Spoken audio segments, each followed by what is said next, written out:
Slavoj Zizek, he went on Piers Morgan's show. He has been somebody that I have, I've read his books, or at least I read a few of his books, mostly his joke books, to be honest.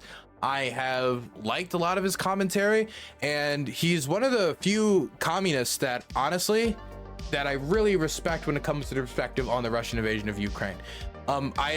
In the communist community, if you want to call them that, whatever you want to call it, the online socialist left, there have been problems. Either it had to do with Russophilia, whether it had to be due to like American-centric focus on imperialism and colonialism, meaning you block out other colonial powers, other imperial powers, whether it be literal Russian financing, or it just be like blaming America for literally everything. For whatever reason it was, a lot of the online left and just like the ideological socialist left had either gotten in Russia's corner or had kept relatively quiet about what we should do about the war in Ukraine. Zizek has always been, ever since at least I was listening to him on the topic since the 2022 invasion, been in favor of supporting Ukraine and trying to push back the Russians. And if you go back towards a lot of early socialist thought leaders like Karl Marx, he was always talking about Russia as a reactionary power, an enemy to socialism. And he wasn't the only one. And it wasn't only socialism either. There was other Enlightenment thinkers who thought similar ideas, had similar ideas about Russia. And Russia in some ways have painted themselves as the reactionary counterbalance force. In fact, the Russians in some ways are doing that right now, just like they did back then with the Russian idea, as they spread the Ruski Mir. And so I'm not saying that, that's the true communist socialist position. What I am saying is that if you go back to the roots, it isn't a completely ridiculous position back then. And if you're talking about Russia as a colonial imperial power, it isn't a completely ridiculous position from his worldview. So I'm interested in seeing how he talks to Piers Morgan, since he's going to be going at a much different perspective than we would usually get on this program, and how you would see people talk about the war from at least the left-wing perspective. So I'm really excited to listen. He's often been called the most dangerous philosopher in the West, locking horns with Dr. Jordan Peterson and captivating crowds at sellout speeches. By the way, I saw that debate with Peterson. I thought he took him over his knee and spanked him. But that's my slightly biased opinion. The West, locking horns with Dr. Jordan Peterson and captivating crowds at sellout speeches. Very similar to the Best-selling books span everything from geopolitics to psychoanalysis and popular culture, all with a controversial communist bent. At the most elementary level, you are not bullshitting. You are an open mind. What is your view about where we are with this war? There is no opposition. I agree with you. The West has to stop this ambiguous game, trying to support Ukraine, but not too much. Some people now claim that Hamas is basically an armed resistance movement. In some sense, it is. Both sides have to accept they are condemned to live with one another there. If they don't do this, they will just be dying both. The problem with cancel culture is they're precisely excluding everyone who is diverse. Slavoj Zizek joins Uncensored. Well, great to have you. And great to be with you. I'm really proud. You know why? Because quickly, look at this. I am going to be at this Progressive Victory event. Progressive Victory. I am going to be in, I can tell you this already, I'm going to be in New Jersey, helping the canvass for Andy Kim against a Goldman Sachs tied primary opponent as we're going into 2024. So if you guys want to come out and also help, there'll also be a separate event in New York. Hope to see you there. I'm going to be coming back from Ukraine for just a few days to help canvass, then go straight back out there. So be nice to see you guys there. Where were we? Though we probably don't share the same political view, I'll put it at the most elementary level, you are not bullshitting. You don't follow neither right-wing, not left-wing, woke dogma, and so on. You are an open mind. This is more than ever important today. Well, thank you very much. And in fact, I was doing a lot of research into you, Slavoj, about your views about various issues in the news. And as I went down the list, I realised we pretty much agree on almost everything going on. And I realised then that I must therefore be the second most dangerous philosopher in the West. I am not surprised by it, because to provoke you and our public now, you know how I define myself, quite seriously, moderately conservative communist. Don't go into panic. By communist, I simply mean I think that the present global capitalist system is approaching some kind of a crisis, environment, migration, and so on and so on. That's all. A new practice of global solidarity will have to be activated. But here comes the moderate. But this is, by the way, he's given this this comment or this description of his communism before, and it just seems to be like a post-capital. It's just like an acknowledgement of capitalism in its current structure will face difficulties that they'll need to be addressed outside of market-based solutions, or outside of at least purely market-based solutions, which, I mean, I don't know, that's probably the loosest definition of communism I've ever heard. I'm sure if you got him to boil it down, he'd add more specifics and such. Maybe he's trying to market it more. I don't know. Conservative, but because under this definition, then I would also be a communist. But I mean, just like they talked about, that possibly also include Piers Morgan. So again, it's a very wide brush we're painting with. I'm extremely skeptical then to any proposed measures that we have. Democracy. People say we need authentic democracy. Sorry, I'm here against Lincoln. You know, Lincoln's famous, you can deceive some people all the time, all the people sometimes, but not all the people all the time. Unfortunately, I think most of the time, most of the people are deceived. Second thing, freedom. What do you mean by freedom? Let's take decolonization. Democracy depends upon, in large part, or at least successful, informed democracy that allows voters to have, I think, like an educated ability to interact with the voting booth and make sure to use their political capital effectively, does depend on good civic education and good general education. That's not to say that people who didn't have secondary education can't still vote effectively. They can still vote within their material interests if well informed. Higher education or higher amounts of formal education doesn't necessarily make you a better voter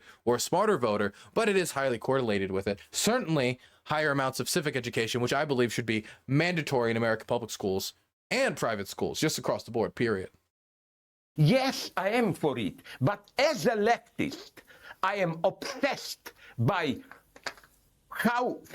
And for those of you saying, and I assume there'd be some like, oh, well, in this Amish community specifically, they say they don't want to get, fine, then they can learn about the American political system and then choose not to vote. That'd be fine too. We're not going to hold everybody at a gunpoint to go vote, but they should have an idea about voting. Like, for example, when I see somebody condemn Biden for overturning Roe versus Wade, I do think that comes from a position of ignorance where they just don't know about the Supreme Court. When I see Donald Trump win the Hawaii Republican primary, and then I see Hawaiians or others quote tweeting it saying, but I thought Hawaii was blue, that just shows a lack of civic education that needs to be addressed. I think on a federal level, I think there needs to be some sort of federal guideline. Things went wrong in many cases of decolonization.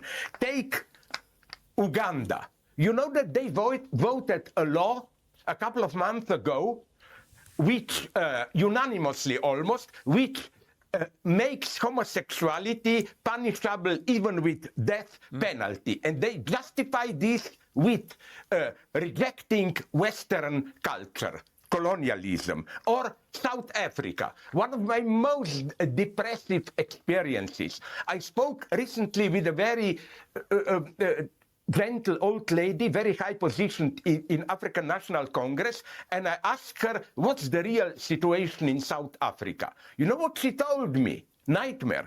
She told me more and more among the poor black majority, the atmosphere which dominates is nostalgia for apartheid. The standard of living for the blacks was more or less the same, maybe even slightly higher as now, but there was, precisely because it was a police state, more public order, and so on and so on. These are the real problem. And I think the game... That can't be widespread. I mean, it's impossible for you to say. I don't know that much about South African politics right now. Maybe it's like rose-tinted glasses. Like the people I've noticed who are waiters the most, the people who wait for the Russian army, who support the Russian army in occupied areas near the front, they're almost always elderly. I've never met a waiter that was young. That's not to say that they don't exist. I've just never met them. So I mean, I think in part, well, there is, I think, ideological reasons. I think there's questions about where more older people get their news from, but there's also questions about their youth and how they were raised, and raised during the Soviet Union, raised with, you know, that the brotherly nations ideal, I think has an impact. So it might be like a rose-tinted glass view of youth, which always applies to people as they get older, but I don't know. I don't know exactly what he's talking about. I would have to go check out the person he's referring to. That we should reject is blame the white. You know, oh, it's all effects of colonization. No, it's not so simple. The next thing that makes me really dangerous, maybe, hopefully, I think, is, you know, maybe you know it, what's my favorite philosophical joke. You know Niels Bohr, quantum physics and so on. He had a house outside Copenhagen, and a friend visited them and saw a horseshoe on the entrance door. This is, with us in Europe, a superstitious object. Allegedly, it prevents evil spirits to enter the house. And the friend asked Niels Bohr, listen, do you believe in this? This is bullshit. Aren't you a scientist? You know what Bohr answered? Of course, I don't believe in it, but I have it there because I was told it works even if you don't believe in it. Unfortunately, that's how all the democracy, legal system, human rights work today. Mostly we practice them, but we don't believe in them. We don't take them seriously. Well, it's also a question. I don't think it's. I think that us not believing in them also has to do with a deeper. I don't think it's just as simple as, you know, like all these people understand it and they're just like, I don't believe in it. I think for a lot of people, especially when you talk about words that have become bastardized, like the word liberal, I think a lot of the blame falls on Rush Limbaugh, but not just that. But when these words lose their original meaning and they get, you know, dragged through the mud, and liberal becomes communist, liberal becomes, you know, associated with certain politics, and then the idea of like liberal democracy, liberal values around trade, liberal values, all this stuff gets diluted. And I don't know how much people understand what these words really mean anymore. And I also don't know how much people understand what these institutions represent, what these institutions' jobs are, or how to defend them.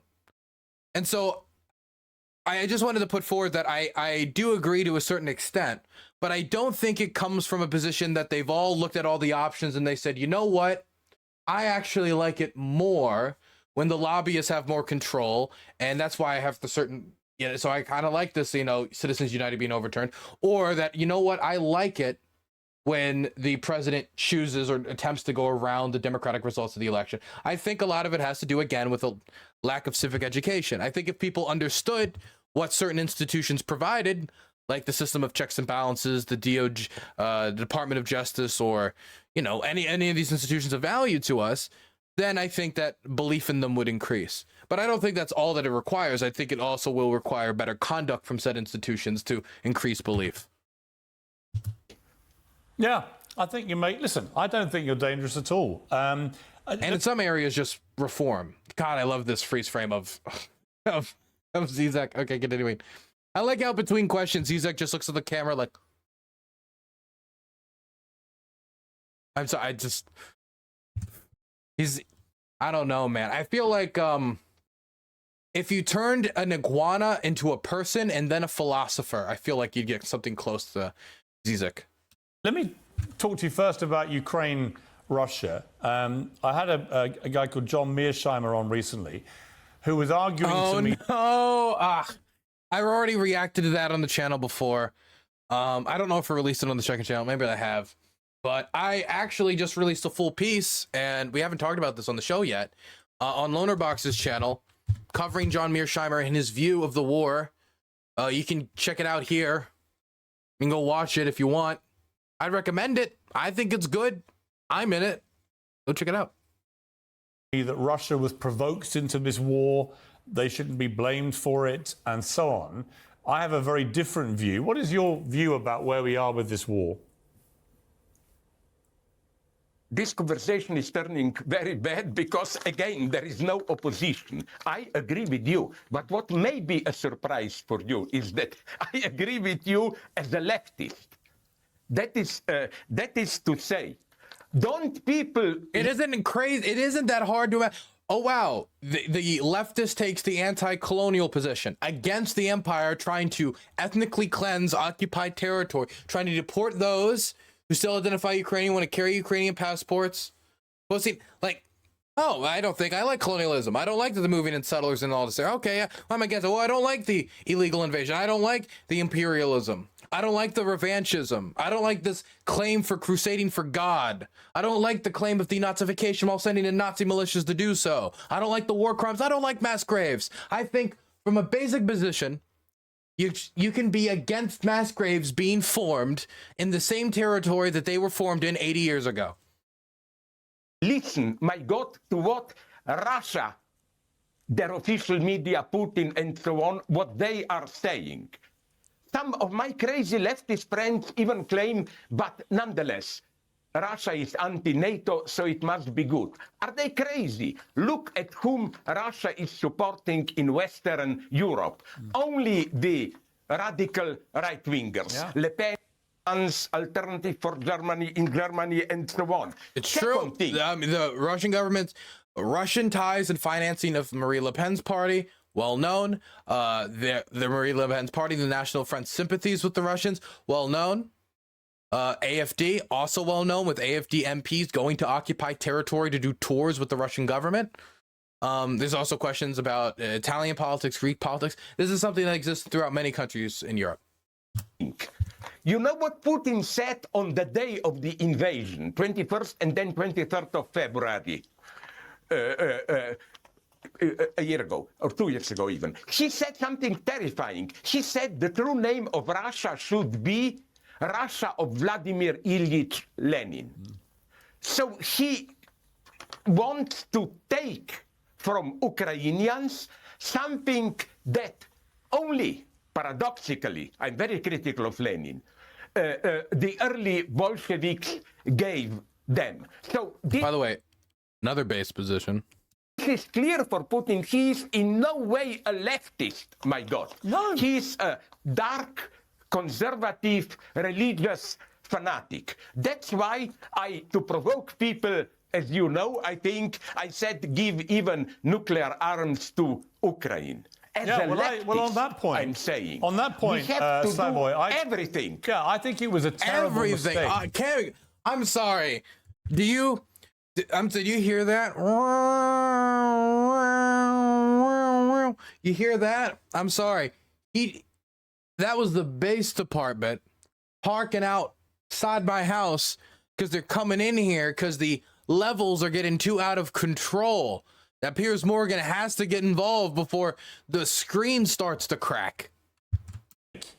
For Ukraine to be persuaded to give up their nuclear capability, because it seemed to me that was just a green light to Putin to then invade them. By the way, we didn't just convince them. We told them we'd make them an international pariah if they didn't. Absolutely. I mean, okay, it's true that at that point, am I correct or not? I'm not sure. It wasn't yet Putin, it was Yeltsin. Right. But they should have taken this precaution. Yeah. Because it's clear, here I disagree with Mearsheimer. Yeltsin invaded Moldova and Yeltsin invaded Chechnya. Yeltsin wasn't free of any type of Russian revanchist or nationalist sentiments either. I mean, Boris Yeltsin in conversations with Clinton was trying to get him to agree to leave European security to the Russians. These transcripts are documented. They're public record. Go check them out. It's clear that it's not just Ukraine. It's clear that it began with Georgia, Georgia, Crimea, Moldova, and so on. No, Russia is, they openly say it. It's in an imperial expansionist state, and I think the longer we tolerate it, the more horrible will be the final confrontation. Yes. That's why, incidentally, I read as far as I can, their media. You know, I hope we agree also here. One of the most stupid, politically correct pacifist saying is an enemy is somebody whose words you did not listen. No, sorry, I read Hitler, Mein Kampf. And Damn. Reading that, I'm sorry. I expected that I'd have some area to agree with Zizek, but so far, like, Zizek is like jumping off the top rope, like dropping elbow after elbow right now, man. He's hitting it out of the park, actually. Even more my enemy. So that's why I think we should read what horrors they are saying. Firestar, thank you so much for the tier 1 sub, being sub for 4 months. Appreciate it. Russian media. They have a full return to religious fundamentalism. They portray the war in Ukraine as the war of Christian civilization against demoniac satanism and so on. Yeah. I mean, they are no less than Arabs. They are today in the worst sense, fanatical religious fundamentalists. Yes. They have to be stopped unconditionally. The West has to stop this ambiguous game of trying to support Ukraine, but not too much, so that we will not annoy Russia too much, and so that we will not hurt our standard of living too much. No, we are in an emergency state, we, Europe. I completely agree with you. I cannot understand, particularly can't understand. It looks bad. When will we, I Communist want peers. nice. When will we disagree? Let's go on. Let's move to Israel-Palestine. I don't think we will here either. I mean, look, I don't have commentary to add. I don't know. I probably would have been less energetic about the nuke statement, even though he said purposely he was being provocative. But I understand the sentiment. I mean, we agree when it comes to the sentiment of, you know, making them give up their nukes. It's pretty unfair. He just hit it out of the park. In 10 minutes, he responded quite well, was concise. Piers didn't have anything to really tussle with, and now they're just moving on. He's like, we're in an emergency situation. We need to do everything necessary for Ukraine to win. Piers was like, yeah, I guess you're right. And then they moved on. Knocked it out of the park in my mind. Now, let's see how we can derail this. Because you've taken a view of trying to see both sides of this, and that's made you unpopular with both sides. And I've done the same, where I'll be right back. Let's just play. I'm going to be back in 50 seconds. I try and look at it fairly and understand the history, but also understand what happened on October the 7th and understand the questions over proportionality of response and so on. What is your view of where we are with the Israel-Hamas war and what's happening in Gaza? First, to clarify things, even if some people now claim that Hamas is basically a armed resistance movement, in some sense it is. But nonetheless, many of its acts, most of its acts, especially October the 7th attack, were purely, clearly acts of terror. Yes. You know why? I didn't know people there in that area attacked by Hamas, but I knew people who knew the people there, and they were shocked. You know that raving party, these were the most pacifist people in all of Israel, the young people. It was almost an act meant to be an act of solidarity with Gaza. The kibbutz Hamas slaughtered was a kibbutz well known for helping, even half illegally, people in Gaza all the time. So here things are absolutely clear. At the same time, I have big problems with this almost, I would say, pseudo-religious nationalist twist by Netanyahu and especially some guys in his government who even use the terms Palestinians are like Amalek, those in the Bible, slaughtered, and so on. And especially, what's problematic with me is West Bank. There, a slow colonization is happening. Yes. Now, on behalf of Israel, And I it's so admit wrong. one thing. It's so The wrong. main culprit is... Yeah, it shouldn't be happening. And the main culprit is, don't you think... Yeah. I just don't. I think You what's know happening who on the West now Bank I will is really surprise you. Yeah, I just want to say, Slavoj, I think that what's happening on the West Bank is actually, that's the one thing everybody should agree is completely wrong. You know, you can argue about the proportion. Yo, is this the Piers Morgan experience or is this the fucking Zizek experience? He's taking over. He's taking over. He's leading the conversation. He's dominating the conversation. Piers is like, yeah, you're right again. You're right again. This feels like the Zizek experience now. Of The delay though is brutal. Israel's attacks in Gaza, but nobody should be happy with what the Israeli settlers are doing on the West Bank. It's completely wrong. And now I will tell you something that will not shock you. You appear to me a more reasonable being, but what shocks many of my friends. You know who is, for me, at this point, the greatest voice of reason there? Two ex-Secret Service Israeli chiefs. Especially, did you read the interview by ex-Shin Bet chief, Ayalan? He said that the formula there is... Why did he even try to pronounce it? He could have said, Zizek could have said it any way he wanted, and people would be like, it's Zizek. He could say it however he wants. Give Palestinians a hope, and that's the only way, long-term way to peace. And he even proposes a scenario. You have Marwan Barghouti, who is for 20 years in prison, had an aura of Mandela, but he is now, I know people who spoke with him, absolutely for a peaceful solution and so on and so on. So for me, the true horror is that Hamas and the Israeli hardliners are in a tango embrace, strengthening each other. I think, and here I agree with Yuval Harari, when he speaks about the struggle of the two souls of Israel.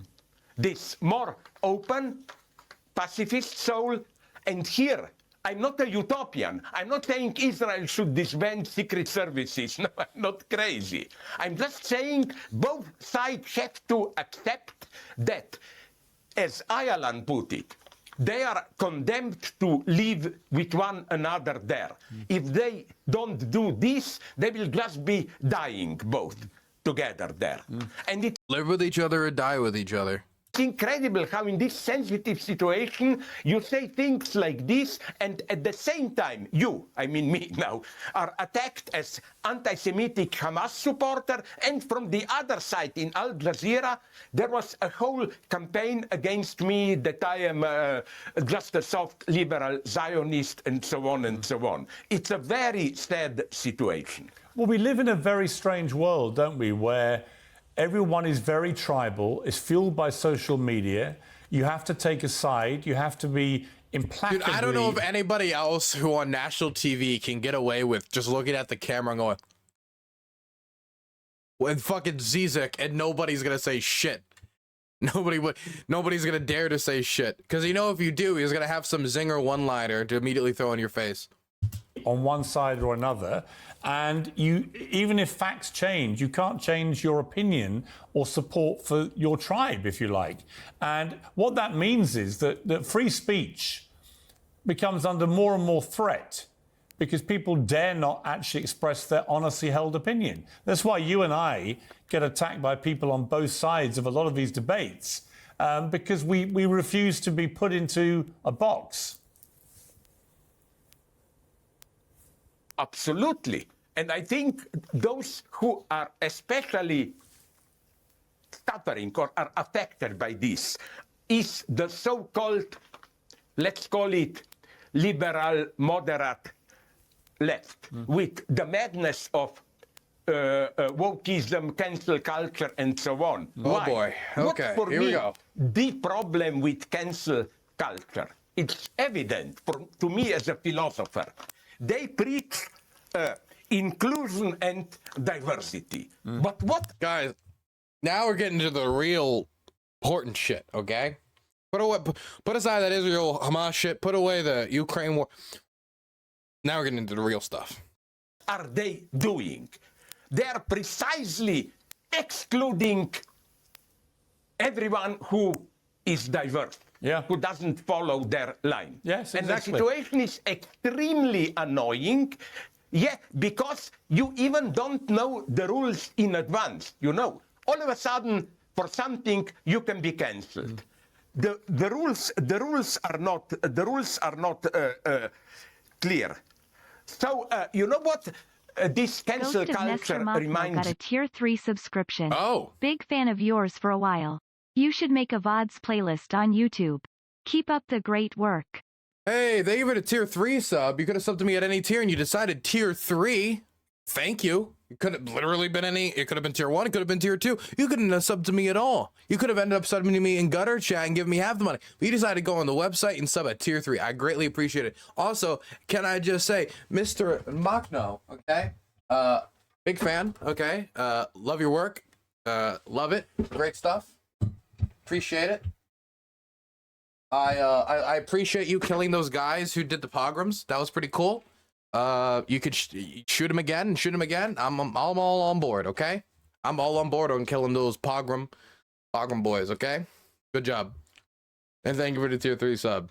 As for putting my VODs on YouTube, it would take some work. So currently the VODs are unlisted on the YouTube channel.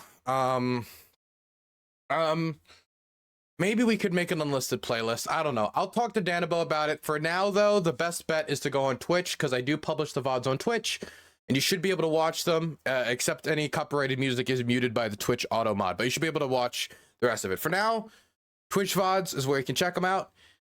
We will talk about unlisting and making it so we can make a big playlist where people can go check out the VODs. I know that other streamers do it. I know that Vosh does it. I know that Destiny does it. So I don't know why we shouldn't be able to do it potentially. I'll talk to him about it. But for now, Twitch. Me off. You know, this eternal joke, everybody knows it. A researcher comes to a lone tribe and asks them, do you still have cannibals there? The answer they get is, no, we just ate the last cannibal last week, you know. That's what cancel culture is doing. It is. No, we have no male chauvinism, exclusionism, whatever here, because we just excluded the last one. That's the reality. That's the tragedy of cancel culture. Yes. I agree in principle with their goals, some of, not, but generally. But the way they want to enforce their goals, the very way they do what they are doing undermines what they are doing. It's a tragedy. And as such, they are giving arguments, energy to the new populist right. They fit together. For me, the new populist right and this woke, politically correct, cancel culture left are simply two sides of the same coin. I completely agree. In fact, I would... Also, I know this is random, right? But I just realized we just had St. Paddy's Day, and I didn't ask you guys how your St. Paddy's Day was. I didn't ask you guys what you did for St. Paddy's Day. I went to DC. I hung out with Riley, a bunch of people from PV, drank a little bit, smoked a bunch of pot, and then wandered around DC aimless in the night. It was great. We saw the Washington Monument. We saw Lincoln Memorial at like 1 a.m. It was fantastic. Had a great time. I would go further and say that they're basically both for... Also, I don't want to give any more information, but let me just say that a show is in the works. I'm not going to say anything else. I'm just going to say a show is in the works. I will give no more mention or meaning. For the people who are watching this live, you're the only ones that'll know, okay? A show's in the works, saying nothing else. forms of fascism. And the irony about the woke left is that if you ask them what's the thing you hate most in the world, they would probably say fascism. And yet the way they behave in cancelling people for having opinions, in trying to destroy their lives, in cancelling history, in cancelling everything in life that people enjoy, is that they're behaving exactly like fascists would behave. Here I completely disagree with you. Finally! Freudian slip. Finally! No. I agree with you. I would just be careful with the term fascism, because if we define fascism in a broader sense, not anti-Semitism, kill all the enemy, but the basic idea of fascism is, for me, we want modern technology, modernization, and so on, but we don't want the disruptive effects of free. By the way, can I just say, I feel like, and I'll put some blame on Slavoj Zizek for not bringing this up right now too. The canceling of history thing is not a left-wing issue. Left-wing people do it too, but if you look at Poland and how they don't want to re-examine certain parts of their history, I don't want to go into certain details, but the Law and Justice Party especially wanting certain narratives about certain things and not wanting to re-examine certain other aspects about collaboration during the Holocaust, and was a right-wing, mainly objective, right-wing rejection of that history. If you go to Turkey, the Armenian genocide discussion is dominated by the right-wing ultranationalists who deny and want to crush that portrayal of history. If you go to North Korea, I guess you could say it's left-wing. It's kind of hard to ideologically define them. Their suppression of history is obvious, but going to Russia, I mean, we could talk about the recent redrawing of history and them trying to, say that Trump actually won a 2020 election in their history textbooks for their youth. Crazy shit, I know. But you can just go back to their reclosing up of the National Archives to look when Putin's right-wing ultranationalist government was starting to really pick a fight with history. Point is, it's like the canceling of history, like depending on how you define cancel, like I would say that the closing of the National Archives and banning of accurate portrayals of the war of Ukraine is a gigantic right-wing attack in Russia on history. But I feel like we don't put it in perception. We don't put it in perspective. It isn't a left-wing issue. It is not a left-wing issue. Freedom, liberalism, we want... That's not to say the left wing can't do it, just that it's not a ideology-centric issue. And many parts of the world, the right is known for going after history more. Or at least trying to censor history more. To control it by some... And it starts in certain parts of the United States, too. When it comes to LGBT history, for example, not being included in certain states' curriculum, or them trying to make sure it's not included. Central, national, imposed ideology and third party, then you know how far I'm here ready to go. Take countries like Russia, like India, like Turkey, and maybe China itself. In some sense, this broad sense, not exactly Nazism, they are all moving in this direction of at least, if not more, soft fascism. Modernization, yes, but bridled, controlled by a strong centralized state and founded in some nationalist ideology. But I would say you're not necessarily disagreeing with me, because I totally understand that is the definition of fascism. But the ideology of fascists is that you will behave the way we tell you to behave. And if you don't, we'll kill you. Either in reality, we'll literally kill you, or in the case of the woke left... we'll get you banned on Twitter. Come on. Which Elon Musk calls the woke mind virus. We will kill off your ability to have an opinion, and will ruin your life for having an opinion. That is the same kind of thinking of a fascist. It's you will conform to the way that I decide you will. I'm just imagining like Oswald Mosley, just like 3 years after the war. What? Is it illegal to have opinions? Is what you call what? I can't get a job now.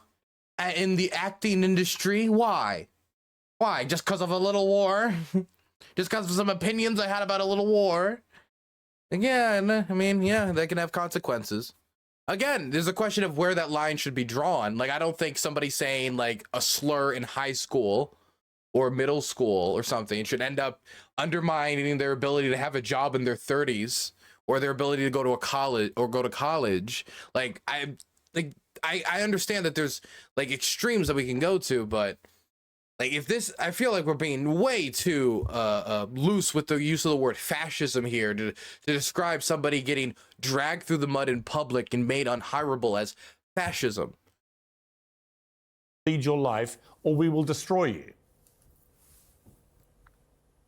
I agree with you, but I would just add something, that there is another phenomenon in our Western liberal countries, a phenomenon which worries me even more. In marginal media and so on, you still can say important things, but in some sense, the effect is cancelled. Like, you can, up to a point, tell the truth about ecology, about I don't know what, but yeah, we all agree, and then it goes on. I know this because I was years ago in psychoanalysis diagnosed by obsessional neurotic. And I will tell you now a funny detail what happened to me. I was talking during the session, there were short sessions all the time. Why? Because I didn't want even to give a second to the analyst to ask me some tough questions. So the idea was talk, not so that you achieve something, but to make it sure that nothing will change. And I think that, you know, a lot of today's tolerated criticism works like this. If you allow me, it's in my nature. In my genes, I cannot change it. A wonderful, I use it often, dirty joke, not too dirty still for the public, from I think even a pre-revolutionary We're uncensored, Russia. you can fire away. In medieval times when Russia was occupied. By the way, we're not going to watch all of this because I'm looking into the future and I see Elon Musk stream. Like, okay, we'll do that. And then I see Oppenheimer versus Barbie. Yeah, we're going to skip that. We'll do Donald Trump's chances of victory, and we'll skip royal family. I don't care about the royal family. Occupied by Tatars. Okay, a Russian couple, farmer and his wife, walk on the street. A Tatar comes on a horse and says, "I will now rape your wife." But not only you have to watch it, you have to hold my testicles so that when I'm raping her, there will be no dust on my testicles. Okay, the Tatar does it, rides away. And then the farmer starts to jump out of pleasure. Ha ha, I won. The horrified wife says, "In what sense? I was raped." The farmer said, "But ha ha ha, no, his balls are full of dust, you know, like I didn't hold them." A lot of criticism, especially leftist criticism, remains at this level. Instead of Oh God, I get it, and I don't like that I get it. Oh my God. I love a good Zizek story. confronting the true basic questions, we remain at this superficial level. The most fascinating revelation about you recently... I like the Twitch chat comment, least Slavic joke. Slavoj, was that you wrote a piece for the New Statesman explaining that Elon Musk had ruined your sex life. Could you explain that? Of course, this is my typical rhetorical exaggeration, but I can exactly tell you what I meant. I developed this in a book that I wrote on dangers on what Elon Musk calls Neuralink. The idea of the immediate contact between our brains. First, my thoughts can be read by a computer is linked to your brain. So that's Elon Musk's dream. We even will no longer need language. But isn't sexuality something that needs language? All the flirting, the erotic games, and so on. thrive in this gap between what you can say, what you only hint at, and so on. True. Imagine what happens in this society where our brains are directly linked. I see somebody, a woman, a man, a they, I don't care, whom I consider desirable. We just look at each other and, if I'm lucky, both of us in our brain think, okay, let's do it, and we do it. I claim this is no longer sexuality. Fascinating. That's no longer sexuality. You know what? He's brain blasted me so hard. My mind, I'm overflowing with so much facts and data, I can barely process it. Let me ask you about the most contentious debate in the world right now following the Oscars, which is I hope you had notes for Oppenheimer that. versus Barbie. Oh, I interviewed Vernon. Fuck off. Don't care. Donald Trump. Was becoming bestial, brutal themselves. And his reply was, Bhagavad Gita, don't identify with your act at a distance from yourself. So no wonder that some kind of this pseudo-Oriental thought is extremely popular among parts of the new elite. Like, you are doing horrible things, but you say, no, I'm just acting this is not the real me, and so on and so on. You see, but that's my problem with Oppenheimer. Less of that Oriental... Wait, why are we still in Oppenheimer? I thought we were Donald Trump. Stuff, political background, and so on. Okay, here we go. Fascinating. What is your view of Donald Trump? And do you think he's going to win back the White House? He can. But again, now you will see why here I get hatred from both sides. On the one hand, especially considering the global situation, I think Trump's victory would have meant that United States will become one among the so-called BRICS countries. And their formula, I'm opposed to BRICS. Whoa. Therefore, oh, damn. That'd be a hell of a geopolitical reshifting, huh? BRICS countries. And their formula, I'm opposed to BRICS. Their formula is, you have your way of life, we have ours, let's tolerate each other. We have seen what this means when Taliban won in Afghanistan. There was immediate peace between Taliban, the new regime, and China. The deal was, although you are Muslims, allow us Chinese to do what we want with Uyghur Muslims. We allow you what you want to do with women's rights, and so on and so on. So here I have a problem, and so with Trump, let me tell you a joke which I constructed. It's a paraphrase of an old joke from communism. Oh boy, another joke. Imagine that. Three big names in today's politics. Putin, Xi, the boss of China, and Trump are allowed briefly to confront God, and each of them can ask God a question. First, Putin asks, tell me what will be with my beloved Russia in next years. God says, looks bad. Not about Ukraine war, but you will be in a couple of years an economic province of China, basically economically colonized by China. Putin turns around and starts to cry. Then he turns to God and asks, what about China? Will we be so strong? God says, sorry, I also have bad news for you. Your economic miracle will stop. You will either have to go to war to China, with Taiwan, new militarization, or you will have to rely to Taiwan for economic. Then Trump says, oh, wonderful, America will remain. So what will happen in America if I am elected president again? You can guess my answer. God turns around and starts to cry. So what's my point here? I'm not totally against Trump, because you know what you should never forget, with all my critique of Trump, that this Trumpian new populism didn't fall from the moon. It is an outcome, a result of the failure of the standard welfare state American left liberal society. Something went wrong there. And I think that that's the problem with Biden. I remember his inauguration. It was for me an utterly disgusting spectacle.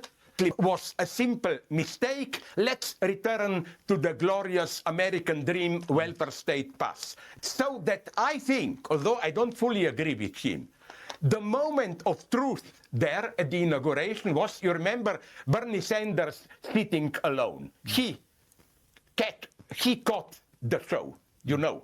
Millions felt something is wrong in this spectacle. So the lesson for so-called democratic moderate left in the United States from me is, don't just hit at Trump. Ask yourself what you were doing wrong, so that we have such a strong wave of populism. Because although I disagree with Trump, his basic idea that new mega corporations are controlling not only whatever remains of the working class, but also of, let's call them naively, small new creative capitalists, is in some sense true. This is why my leftist friend, with whom I don't always agree, but here I conditionally agree with him, what my leftist friend Yanis Varoufakis claims in his new book, Techno-Feudalism. By the way, he's way off base on Ukraine too, as well. These new mega corporations more and more resemble old feudal masters controlling a whole domain of our social life. So, you know, the situation is here very complex. So instead of just criticizing Trump, let's ask, what did he perceive that the standard liberal democratic left is ignoring? This has been fascinating, Slavoj. I was going to ask you at the end whether you had any opinion about the royal family, given everybody else does right now. You know what? I want to see if Zizek says fuck him. I hope he does. I hope he does.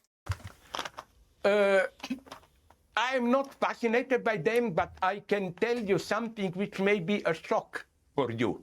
This is my last text that I published, namely in defense of Hegel's theory of monarchy. Hegel, the great German idealist, defended monarchy not as a king with full executive power, but a king as a purely symbolic figure, which, just as Hegel puts it, signs his or her name, dots the I. This is important because without such a figure on the top, you get the reign of experts, which is the worst thing that can happen. It's the end of democracy. So I think that, of course, we cannot return today to an old-style monarchy. But it's important that on the top of the state, there is, sorry for the expression, an idiot like we all ordinary people. He stands for us. This. The paradox of a king, for me, a good monarch, is that he is like one of us. He stands there for common sense, not for some special knowledge and so on and so on. That's, in this sense, I see, crazy as it may sound, a potential positive role of monarchy. Today it's not possible, but there are other options, like... So that's why I dude, remember how I said we should make Trump king? This is why we should make Trump king. Lottery and so on. So I think that the persistence of monarchy signals a serious limitation of our traditional representative democracy. And again, let's not just dismiss it as a remainder of some reactionary past. Let's see why does it persist? What is no longer working as it should in our representative democracies? Once again, Slavoj, I find myself nodding away. So people may call you. I'm very, very confused. Why would he be nodding to that? He just said that the king is a bad idea. We're gonna have a king. It should be like one of us, not the royal family. You the most dangerous philosopher in the West, but I think we found an awful lot of common ground. So either I am equally dangerous, or actually you're a voice of common sense in a sea of tribalistic madness. But you know what I will tell you? Very important what you said now, because you know that now I come to another point which will bring us to this. That's why I'm don't know where he is now politically, but I have sympathies for people like Bernie Sanders. I'm not talking about politics now, but about how they function. Is that he, for me, not in what he says, but in the way he acts, a true postmodern relativist. He makes fun of everything, obscenities, and so on and so on. But I think that Bernie Sanders often, almost I would say, stands for common decency and moral majority. I think that if a new progressive left wants to have any chance, they should stop to despise ordinary people and accept that the main focus of politics should be how to not dupe, but convince, mobilize ordinary people in appealing to their best moral instincts and so on and so on. Let's not be afraid of this term moral majority. Slavoj Zizek, what an absolute pleasure to interview you. What a fascinating conversation. I think. Okay, boys, that's enough of that.